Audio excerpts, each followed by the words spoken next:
There is no one in this world more perfect for me. No one in this world for me.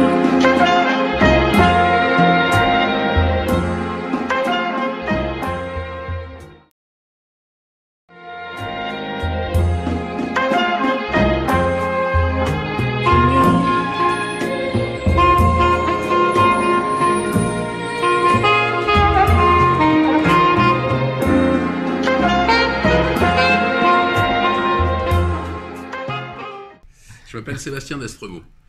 Et Sébastien Destremaux, en 2017, il a terminé une course qui s'appelle le Vendée Globe. Il a terminé dernier de cette course, dernier à 50 jours du premier. Donc le mec, il a reçu quoi. Mais il a terminé cette épreuve fabuleuse qu'est le Vendée Globe. Hein. Je rappelle, le Vendée Globe, c'est un tour du monde sans escale, sans assistance et en solitaire. J'ai mis 124 jours à faire ça. J'ai mis 4 ans à le préparer. Ça a été 4 années de dur labeur pour être sur la ligne de départ. Et une fois que j'étais parti, moi, ma victoire, c'était sur la ligne de départ. J'avais aucun autre objectif sportif que d'être sur la ligne de départ. Ça a été très très dur de prendre ce départ parce qu'on a eu beaucoup d'ennuis, des problèmes financiers énormes pour arriver à partir. Des ennuis techniques au dernier moment, on casse le mât, tu vois, 9 semaines avant le départ, on casse le mât du bateau. Donc on est mort, quoi. Et finalement, on a réussi à survivre et prendre ce départ dans des conditions un peu rocambolesques, à tel point que j'ai oublié de prendre mes chaussures. Donc je suis parti faire le Vendée Globe en tongs. Je m'en suis rendu compte après, hein, j'ai oublié. Sans éponge. Ces bateaux-là, il y a de la flotte partout, t'imagines bien.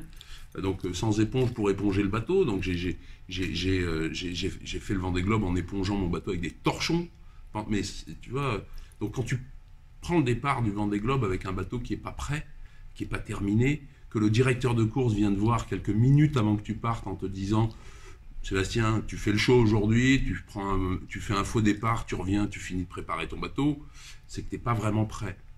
Mais pour moi, mon équipe, mon frère, qui était mon directeur technique, m'a dit « Sébastien, t'es prêt, tu peux partir ». J'ai fait confiance à mon frère, je suis parti comme ça. Bon ok, j'ai oublié mes chaussures, j'ai oublié mes éponges. Mais ça c'est un détail, c'est une anecdote. Et je suis parti avec un bateau qui n'était pas tout à fait terminé. Et donc après 124 jours de mer, je coupe la ligne d'arrivée, qui est un véritable miracle. Je coupe la ligne d'arrivée du Vendée Globe le 11 mars 2017 au Sables d'Olonne, devant des centaines de milliers de personnes qui se sont déplacées pour venir voir arriver ce mec, devant des télévisions qui font des directs dans tous les 20 heures et dans tous les journaux partout, à ma grande surprise, parce que moi je suis parti pendant 4 mois, je ne sais pas ce qui s'est passé, je ne sais pas ce qui s'est passé pour les autres, et donc je coupe cette ligne d'arrivée, et après, qu'est-ce que je fais après ça?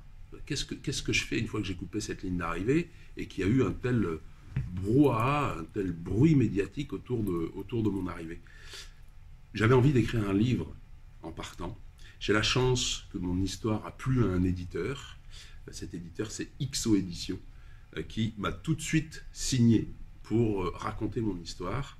Non pas raconter mon histoire du Vendée Globe uniquement. Le Vendée Globe, c'est une toile de fond dans mon bouquin qui s'appelle Seul au monde, qui est paru quelques semaines après mon arrivée. Ça a été un vrai tour de force de sortir ce bouquin en quelques semaines, puisqu'il a été écrit tout de suite après mon arrivée. J'ai été aidé, hein, je ne l'ai pas écrit tout seul, j'avais une plume avec moi. Et on a écrit ce livre où c'est, si tu veux, une histoire qui est l'histoire du Vendée Globe en toile de fond et l'histoire de ce mec, son parcours de vie pour arriver à être le mec qui a fait le Vendée Globe, tu vois. Donc on a commencé quand j'étais tout petit et puis on a raconté ma vie avec les épreuves qui ont jalonné mon parcours en fait, pour arriver à ce gars, à ce caractère qui est un athlète qui va aller faire un super trail sur un coup de tête, tu vois. Donc voilà, ça c'est un petit peu ce qu'on a voulu raconter. Ce bouquin, il est sorti, il a eu une audience phénoménale, parce qu'il ne parlait pas que de voile, parce que aussi c'était frais dans l'esprit des gens, donc tout le monde a voulu en savoir un petit peu plus sur qui est ce mec. Donc le bouquin, il a fait un carton. Seul au monde, il a fait un carton, il a immédiatement été vendu pour être édité en format poche. Donc il est sorti en juin 2017. Le format poche est sorti en juin 2018. Et ce qui me fait un plaisir dingue, c'est que les droits ont également été achetés par un éditeur qui a décidé de le raconter en bande dessinée. Et donc, seul au monde, ce livre, il sort en bande dessinée, en 5 opus de bande dessinée. Le premier opus va sortir le 31 août 2019 chez Glénat Édition. Et c'est génial parce que tu vois, avoir un livre raconté dans un livre, c'est top. Et puis surtout, quand ton livre fonctionne bien, c'est très gratifiant. Mais une BD, je veux dire, on a tous grandi. Chacun d'entre nous, quand on était petit, on lisait des BD, tu vois. Et aujourd'hui, se retrouver le personnage principal d'une BD qui va durer pendant 5 ans, parce qu'il y a 5 volumes à sortir, moi, ça me fait rire. Tu vois, ça me fait rire, mais c'est aussi très beau, quoi. Moi, je trouve ça très, très beau. Et voilà, donc moi, quand j'étais petit, je lisais Tintin et Lucky Luke, quoi. Et là, aujourd'hui, bon, ben voilà, je suis l'aventurier moderne, si tu veux, qui va voilà, être illustré ou montré dans une BD. C'est assez marrant. Mais on a eu aussi plein d'autres histoires qui nous sont arrivées depuis cette arrivée depuis le Vendée Globe. Et une qui est la plus forte, à mon avis, c'est pendant le Vendée Globe, j'ai imaginé plein de choses. Pendant des semaines et des semaines, t'es en mer, j'avais pas de télé, j'avais pas de radio, j'avais pas de musique, j'avais pas de photos, j'avais pas de bouquins, j'avais rien, j'avais emmené rien. Et donc je m'inventais des histoires, et j'ai inventé une histoire de clé, la clé des océans. Je l'ai baptisée la clé des océans pour fermer les océans derrière moi. Juste une symbolique comme ça, une histoire, tu vois, qui me plaisait, je me la racontais, puis je l'ai partagée. Et puis cette histoire, elle a pris. Les gens, ils ont aimé l'histoire de la clé des océans, à tel point que j'ai reçu, 6 mois après mon arrivée, j'ai reçu une invitation. Alors, je ne vais pas t'expliquer le chemin, parce que c'est très compliqué, mais il se trouve que cette clé, elle est partie un petit peu dans l'église, tu vois, l'église catholique, machin. Et le Vatican m'a écrit pour m'inviter à rencontrer le pape. Pour que le pape puisse bénir cette clé des océans, parce que c'était arrivé aux oreilles du Vatican. Et donc, 1 an après mon arrivée, en avril 2018, il y a 1 an, je suis allé au Vatican et j'ai rencontré le pape, François, pour qu'il bénisse la clé des océans. Énorme, tu vois, c'est énorme. Et ce qui me fait marrer, enfin, si tu veux, le drôle, c'est que le premier du Vendée Globe, Armel Lecléache, il a été invité à l'Élysée par le président de la République, l'ancien président de la République. Et le dernier du Vendée Globe, il a été invité par le pape. Ça, c'est bonnard. Donc, mon why, Fred, pourquoi je fais ça? Je fais ça parce que moi, je suis un garçon qui a peur de l'eau. J'ai peur de l'eau, j'ai peur des grands fonds, j'ai peur de la nuit. J'ai peur du vide. J'ai le vertige. Et pourtant, je suis quelqu'un qui va aller au bord d'une falaise pour voir si j'en suis capable. Donc ce Vendée Globe, pourquoi je le fais? Ou pourquoi je fais la route du Rhum? C'est pour savoir si j'en suis capable. Si je suis capable de prendre le départ d'une aventure pareille et savoir si je suis capable d'aller au bout. Et d'aller le plus loin possible. Et la nuit, dans le sud, dans le Grand Sud, j'ai peur. Mais c'est pour ça que j'y vais. Savoir si j'en suis capable. Un autre élément du why, c'est le partage. Moi, je monte mes opérations d'une manière extrêmement simple. J'achète un bateau qui me semble être le plus simple possible et j'élague tout ce qui est inutile. Mon principe, c'est tout ce que je n'ai pas, toutes les options que je n'ai pas, je ne vais pas le casser, puisque je ne les ai pas. C'est bête à dire, hein, mais quand tu fais une grande course comme ça, c'est important. Donc je simplifie au maximum pour des questions de coût, mais aussi de rentabilité, c'est-à-dire que ben voilà, ce que j'ai, c'est simple, et surtout, cette simplicité, elle va parler au public, parce que le public, il va pouvoir s'identifier, tu vois, à ce que je fais. C'est pas des grosses technologies, des grosses machines de guerre que le public va admirer, il va s'identifier. Et pour moi, c'est vachement important de s'identifier, que ce que je fais puisse inspirer 1 ou 2 personnes, quelques personnes, à essayer de vivre ses rêves, tu vois, de vivre son propre Vendée Globe. Moi, je fais le Vendée Globe, pour moi, c'est débile de faire le Vendée Globe, c'est la conquête de l'inutile, tu vois. Mais vas-y, quoi, va faire ton propre Vendée Globe. Et le troisième élément de mon why, c'est tenir le cap. Tenir le cap, c'est ce que j'ai fait pendant 4 ans et demi avec ce projet.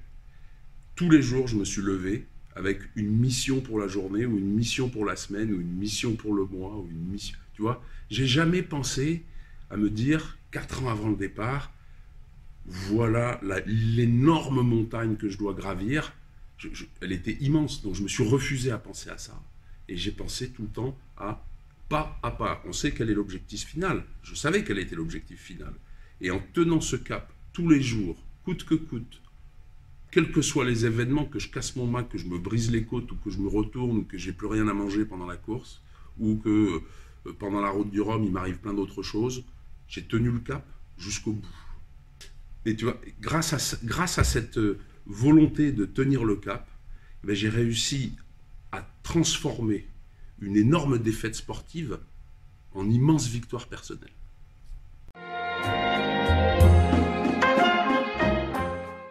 Moi, j'en ai qu'une de vision. La vision, alors, c'est pas de l'écologie. C'est un message autour de l'écologie. Aujourd'hui, on dit la mer est une poubelle, il y a des plastiques partout. On te bassine avec ces messages alarmistes. Et la communication alarmiste, chez moi, ça marche pas. Moi, je suis allé sur les océans. J'ai fait le tour du monde. J'ai vu ce qu'il en était de mon petit périmètre de vision. J'ai pas vu toutes les mers du globe. Mais ce que j'ai vu, c'est beau. C'est super beau. Et ce que j'ai envie de dire, alors, on va me dire, oui, mais le long des côtes. Oui, bien sûr, le long des côtes, il y a de la pollution. En mer, il n'y en a pas. La mer, elle est belle. La mer, elle est super belle. Les océans, c'est super beau. Gardons-la propre.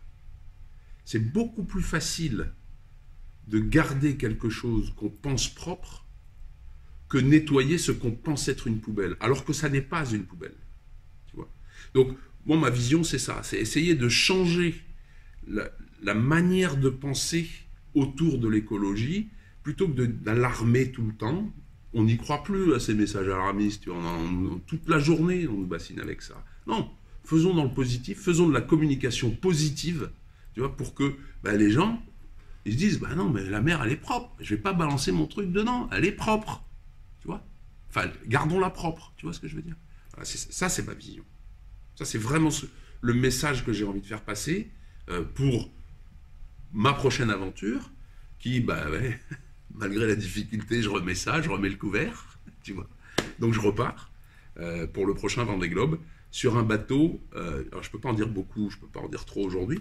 Je peux pas tout dire, disons, mais sur un bateau qui sera extrêmement orienté digital.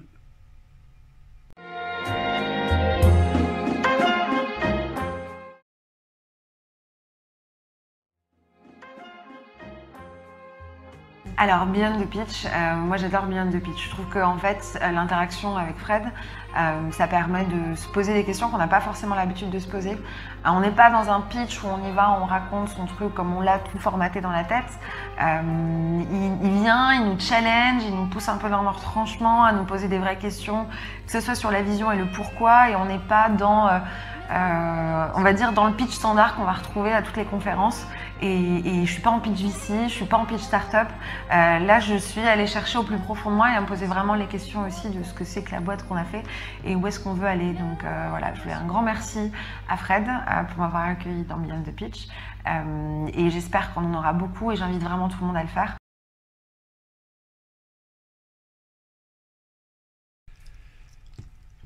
Alors, Beyond the Pitch, c'est quelque chose d'assez étonnant, en fait, pour moi. J'ai jamais rencontré ça, tu vois, rencontré ce genre de setup, des interviews, t'en fais. Ça, c'est pas une interview, tu vois, tu déballes, quoi. Tu déballes et j'ai bien aimé, là. J'ai vraiment bien aimé faire ça avec toi, Fred. Merci de m'avoir invité, parce que j'étais un peu inquiet, quand même, hein, quand on s'est eu au téléphone et que je me suis un peu renseigné sur ce que tu faisais.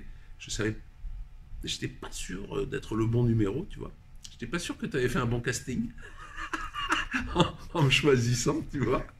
Mais non, c'est vraiment une expérience étonnante de pouvoir voilà, converser comme ça et passer des messages sans format, justement, tu vois. Aujourd'hui, tout est formaté, quoi.